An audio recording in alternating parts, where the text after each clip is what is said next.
दोस्तों जितना ज्यादा शोर समुद्र के ऊपर उसकी लहरों में होता है, उससे कहीं ज्यादा सन्नाटा बसता है इसके अंदर की दुनिया में, जहाँ बसी एक वीरान सी दुनिया, एक अनजाना सा सन्नाटा, एक उजड़ा हुआ सा शहर और इसको चीखता हुआ अतीत। हेलो फ्रेंड्स, मैं हूँ आपका दोस्त कुलदीप और आज हम साइंस फैक्ट या दुनिया भर की बातें न करते हुए सीधा ले चलते हैं आपको एक ऐसी दुनिया में जो समुद्र के अंदर बसती है। जी हाँ, तो चलिए बिना किसी देरी के आज की इस वीडियो को शुरू करते हैं। लेकिन उससे पहले मेरा आपसे निवेदन है कि आप लोग वीडियो को अंत तक जरूर देखिएगा और हाँ, हो सके तो इस वीडियो को देखने के बाद अपने दोस्त रिश्तेदारों को इस वीडियो को शेयर करना भी मत भूलिएगा ताकि उनको भी जानकारी मिल सके। तो चलिए बिना किसी देरी के आज की इस वीडियो को शुरू करते हैं।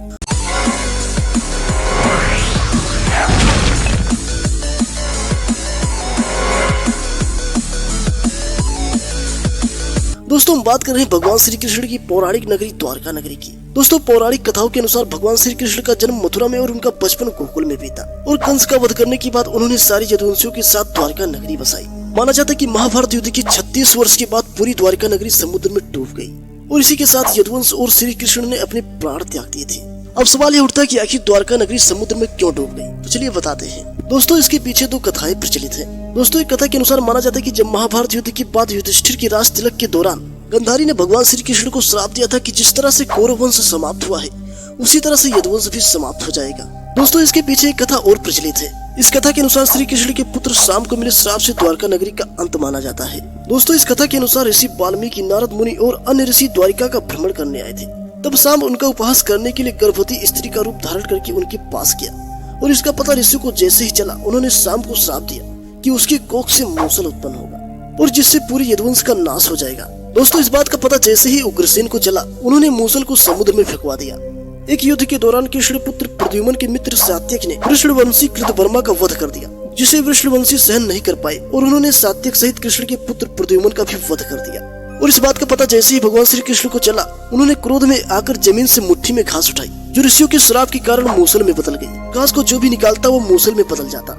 इस मूसल के प्रहार से व्यक्ति उसी स्थान पर अपने प्राण त्याग देता और इसी तरह यदुवंश और अंधक भोज सुनी वृषणवंश के साथ भयंकर युद्ध हुआ और सभी का नाश हो गया। इसके बाद भगवान श्री कृष्ण प्रभास क्षेत्र में पहुंचे तो उनके बड़े भाई बलराम ध्यान मुद्रा में थे और श्री कृष्ण को देखकर बलराम के शरीर से शेष नाग निकले और वे समुद्र में चले गए। फिर भगवान श्री कृष्ण श्राप और नरसंहार का विचार करते हुए इधर उधर घूमने लगे। घूमते हुए वे एक पेड़ के नीचे विश्राम के लिए बैठे। इसी दौरान जरा नामक एक शिकारी का बाण उनके पैर के अंगूठे में लगा। जरा शिकारी ने यह बाण हिरण का मुख समझकर मारा था। शिकारी उनसे क्षमा मांगने लगा। फिर भगवान श्री कृष्ण ने जरा को अभय दान दिया और अपने प्राण त्याग दिए और उनके प्राण त्यागते ही द्वारका नगरी समुद्र में डूब गई। दोस्तों पुराणों के अनुसार माना जाता है कि द्वारका धरती का हिस्सा नहीं था जिसको भगवान श्री कृष्ण ने समुद्र देव से उधार मांगा था और इसी कारण से कृष्ण के बाद द्वारका नगरी समुद्र में समा गई। दोस्तों ये तो थी धर्म की बात। अगर इस पर साइंस की माने तो साइंस के अनुसार भूकंप, सुनामी या बाढ़ जैसी प्राकृतिक आपदा की वजह से द्वारका नगरी समुद्र में डूब गई। दोस्तों कहा जाता है कि इस नगरी में कई द्वार थे इसलिए इसका नाम द्वारिका रखा गया था। आपको बता दें कि 1960 में आज की द्वारिका शहर में एक घर को गिराने के दौरान मंदिर का शीर्ष पाया गया। यहाँ खुदाई करने पर भगवान विष्णु के मंदिर के अवशेषों के साथ कई चीजें पाई गई। भारतीय पुरातत्व सर्वेक्षण के पूर्व महानिदेशक डॉक्टर शिकारीपुर रंगनाथ राव ने यहाँ शोध करने का फैसला किया और सन 1989 में समुद्र के अंदर खोजबीन के दौरान कई ऐसी संरचनाएं मिली जिनसे लगता है कि यहाँ कोई नगर डूबा होगा। दोस्तों 1989 में समुद्र के अंदर खोज के दौरान आयताकार बड़े बड़े पत्थर पाए गए। यहाँ अर्धचंद्राकार पत्थर भी मिले और ये सारे पत्थर मानव द्वारा तराशे गए थे। दीवारों के अवशेष पाए गए। इसके काफी मात्रा में चूना पत्थर पाया गया। ऐसा लगता था कि इसका उपयोग कुछ बनाने में किया गया होगा। यही नहीं, यहाँ से मिट्टी के बर्तन और सिक्के भी मिले। और आपको बता दें कि जब 2007 में फिर समुद्र के अंदर खोज की गई तो समुद्र की गहराइयों में पत्थर की चीजें भी मिली। एक पुरातत्ववेत्ता ने बताया कि समुद्र के अंदर से जो चीजें मिली थी वो करीब 2000 ईसा पूर्व की थी। दोस्तों आपको बता दें कि श्रीमद् भागवत महापुराण में श्री कृष्ण के पूरे जीवन और उनके गोलोक मग्न की पूरी कहानी मिलती है जिसमें द्वारिका का भी जिक्र मिलता है। तो दोस्तों यही भगवान श्री कृष्ण की द्वारका नगरी से जुड़ी कुछ रोचक जानकारी थी जो अभी हमने आपको बताया। तो उम्मीद करता हूँ कि आपको आज का वीडियो पसंद आया होगा।